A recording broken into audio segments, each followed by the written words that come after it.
정부가 오는 11월까지 당초 계획대로 코로나19 집단 면역을 이루기 위한 구체적인 시간표를 발표했습니다. 일단 전 국민의 70% 3,600만 명의 1차 접종을 9월까지 끝내기로 했습니다. 그리고 10월부터는 백신 접종을 모두 마친 사람들에게 사회적 거리 두기 규정을 면제해주고 12월부터는 야외뿐만 아니라 실내에서도 마스크를 벗을 수 있도록 허용하기로 했습니다.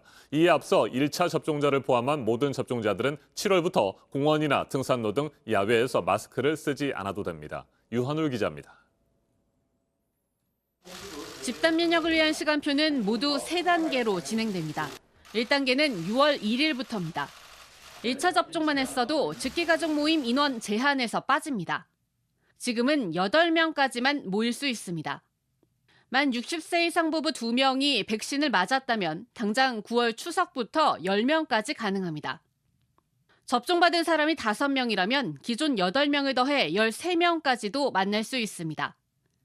백신을 맞은 사람이 늘어날수록 더 많은 가족이 모일 수 있는 겁니다. 고령층과 그리고 가족들의 당사자들의 가장 큰 요청이자 그리고 정신 건강을 위해서 필요한 조치입니다.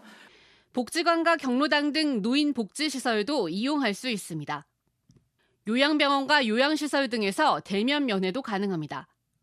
정부는 이렇게 6월 말까지 만 60세 이상 고령층을 포함해 모두 1,300만 명에 대한 1차 접종을 끝낼 계획입니다. 2단계는 7월부터 시작됩니다. 접종 대상은 만 60세 밑으로 넓어집니다. 9월까지 3,600만 명에 대한 1차 접종 완료가 목표입니다. 이때부터는 2차 접종까지 다 마친 사람들을 대상으로 합니다. 접종을 완료했을 경우 이러한 식당에서 여러 명이 식사를 하는 등 사적 모임에도 자유롭게 참석할 수 있습니다. 현재 기준인 4명을 따질 때 접종 완료자는 세지 않는 겁니다. 다중이용시설 인원 제한에서도 제외됩니다. 그리고 야외에서 마스크 없이 산책이나 운동도 할 수 있습니다. 다만 많은 사람이 모이는 대규모 집회나 행사에선 마스크를 써야 합니다.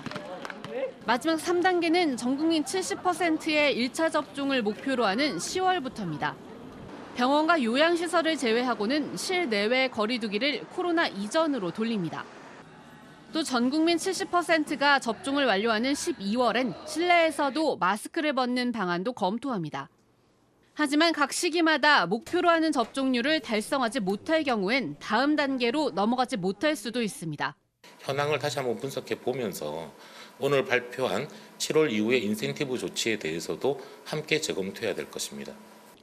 인센티브를 받기 위해 접종 이력을 증명하는 방법은 크게 2가지입니다. 접종 기간이나 예방접종 도우미 정부24 홈페이지에서 종이 증명서를 출력할 수 있습니다. 또 모바일 앱에서 전자증명서를 발급받아 QR코드로 인증할 수도 있습니다. JTBC 유한울입니다.